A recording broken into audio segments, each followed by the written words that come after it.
Have you ever realized that the people you trust the most are the ones quietly stealing your life from you? I am Emily, and if you have not yet, hit follow, because what I'm about to tell you will make your blood run cold. It all started after our family reunion last summer. I had been excited. Honestly, I hadn't seen most of them in years. My parents were hosting, my sister had just gotten engaged, and everyone was gathered in that big, sunny backyard we all grew up in. I was careful that day, trying to be cheerful, staying out of family drama. I didn't know then that keeping my guard up wasn't going to be enough. The reunion ended, people left, hugs were exchanged, and I felt exhausted. I went home, unpacked my things, and that's when I noticed it. My phone buzzed with my bank notification, something that should have been routine. But as I opened the app, my stomach dropped. Everything was gone. I mean drained. Every single dollar I had worked for, saved, fought for, gone. My first thought? Mistake, a glitch. I tried logging out, refreshing. No, it was real. I called my bank, hoping it was temporary. The representative was calm, professional, but the words hit me like a punch. Ma'am, there were multiple withdrawals today, all approved with your account information. My hands were shaking. No, this can't be. Someone must have hacked me. Yes, the bank said. But the withdrawals were made in person, at ATMs near your hometown. Your card and PIN were used. I dropped my phone onto the counter, trying to breathe. That's when my brother-in-law David called. He was laughing. Not a normal laugh, mocking like he was proud of something. Oh, Emily, he said, snorting. You probably noticed. We needed it more than you did. I froze, my blood ran cold. Needed it more? He was smiling, saying it like it was some kind of joke. You, what? Are you serious? I whispered. Dead serious, he said. Don't worry. We took care of it. Your parents are fine with it. That was the moment I realized my family wasn't just careless with me, they were complicit.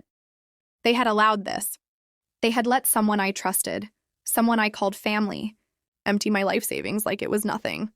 The nights after that were a blur of panic, anxiety, and rage. I couldn't sleep, I couldn't focus, I couldn't eat.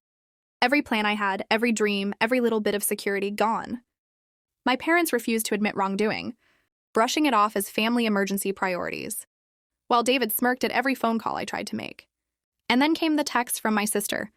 Don't overreact. It's not that bad. We'll pay it back. I didn't respond. Her fiancé's family had always treated me as invisible, a backup plan, someone to hand off problems to. And now, after years of being patient, of trying to live a life separate from their selfishness, it all collapsed in front of me. But here's the thing, I'm not someone who crumbles quietly. That's not how I operate. I started investigating. Every transaction, every withdrawal, every call, every detail. And slowly, terrifyingly, the truth began to emerge. My bill had planned this. My parents had approved it, my sister. She knew more than she admitted. They were all in it together, laughing behind my back, treating me like I was disposable. I remember the moment I realized I couldn't just confront them and hope for justice. They would deny everything. They would lie. They would manipulate. And if I made a wrong move, they'd destroy me further. So I decided I needed a plan. A real plan.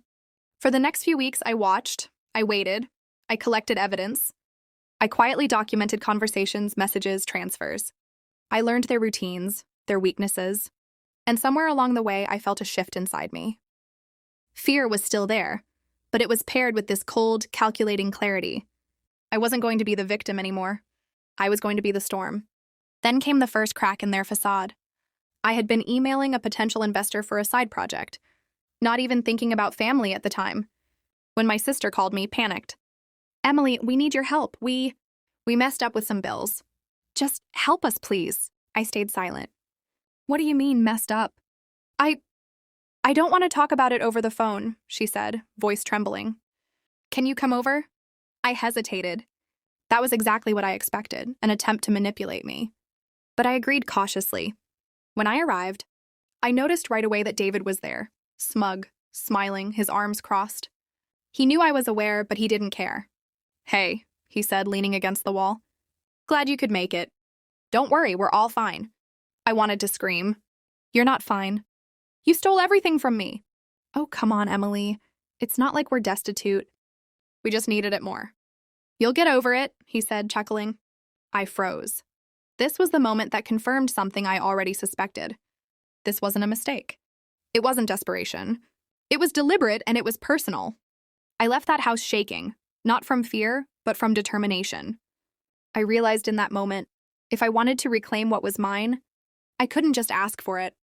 I couldn't fight them openly. They were too clever, too connected, too used to having their way. I needed to outsmart them entirely. And then it hit me. If they had thought they could take everything from me without consequences, they were about to learn a very different lesson. I didn't know the full details yet, not the method, not the timing. But I knew one thing for certain: their arrogance, their laughter, their sense of control, they were all illusions. And illusions can be shattered. The next step required patience, careful planning, and silence. I spent nights drawing diagrams, connecting dots, studying their habits, their finances, even their personal vulnerabilities. Everything was a piece of the puzzle, and every piece mattered. Then came the day that almost broke me. I was checking my email late one night when I saw it, a transaction that shouldn't have existed. A transfer from my account to somewhere I didn't recognize. Someone had moved a massive amount of money without my knowledge. Right after I thought I had everything tracked, I froze, my hands shaking, my heart pounding. This wasn't just theft, it was escalation. And that's when I realized the clock was ticking. If I didn't act soon, I would lose not just the money, but my entire chance at taking control. I went to bed that night staring at the ceiling, my mind racing with options, strategies, risks, and rewards. I felt fear, yes, but also a fierce clarity. I wasn't helpless. I wasn't naive. And most importantly, I wasn't going to be the victim. By morning, I had made a decision. The next move wasn't going to be just about reclaiming what they took. It was going to be about exposing everything: the theft, the betrayal, the lies, the manipulation. But I knew the moment I acted, everything could explode. My family would hate me. My life would change forever. And yet I felt a surge of something powerful. I was ready. The day I decided to confront them, I walked into the living room, and as soon as I opened the door, I saw something I did not expect. Something that made my blood run cold and my heart stop for a second. David was standing there with a folder. A thick folder. And on the cover, in big bold letters, were words I never wanted to see. "Emily, your life savings."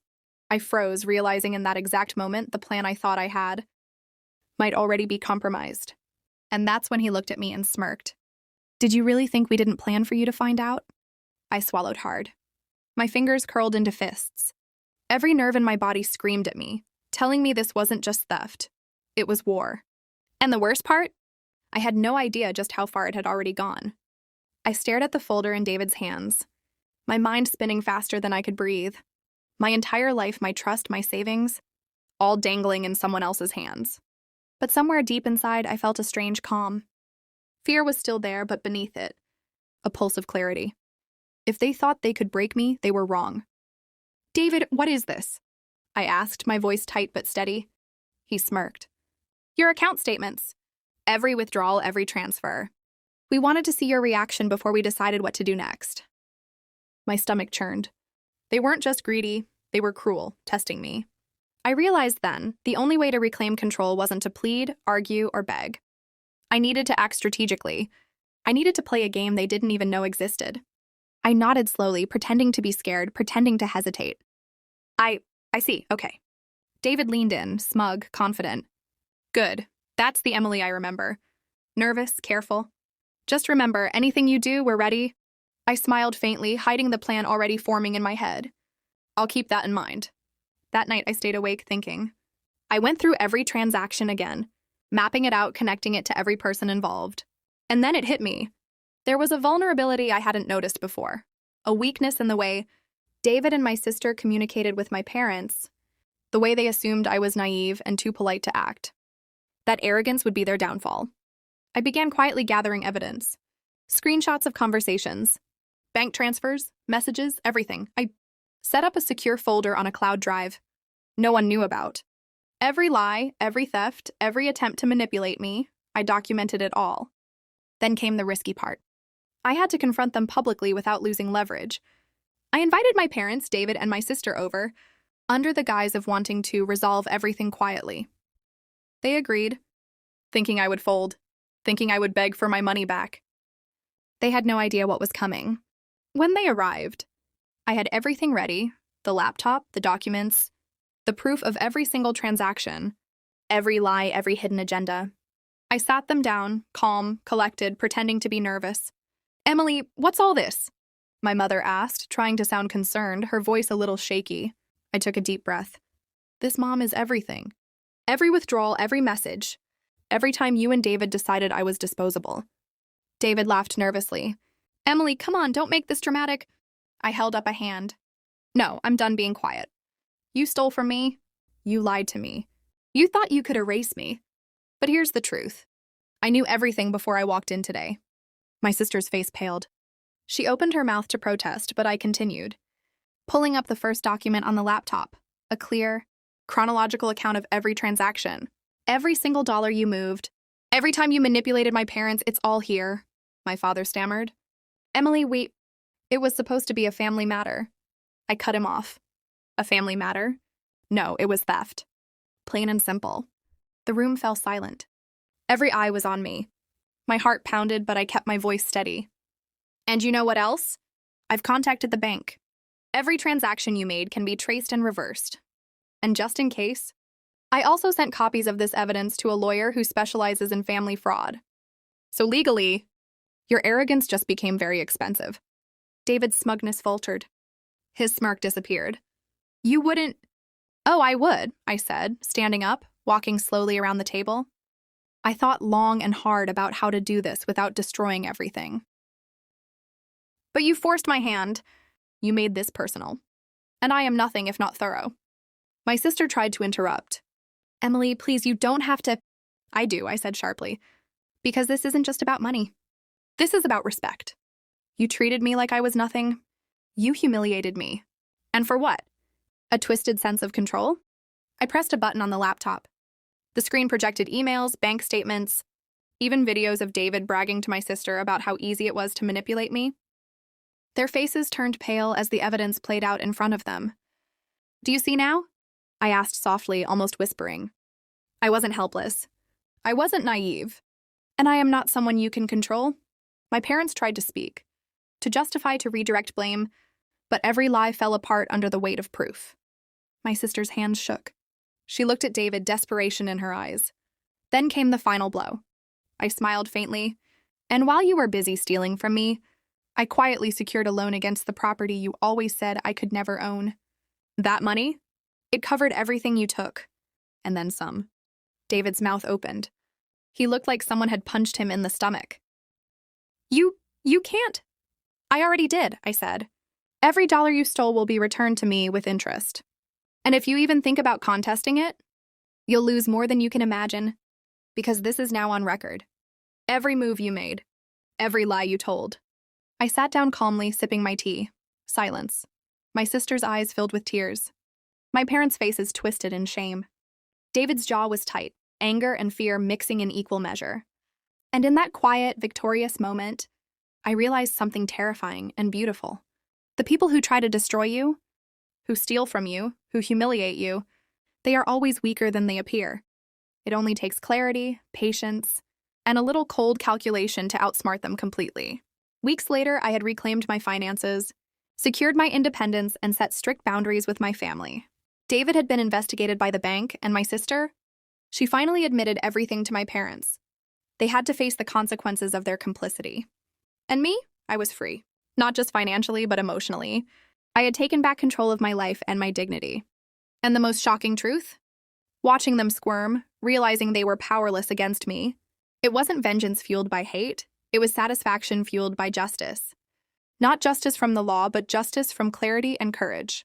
As I sit here now, reflecting on that dark, terrifying period, I understand something crucial.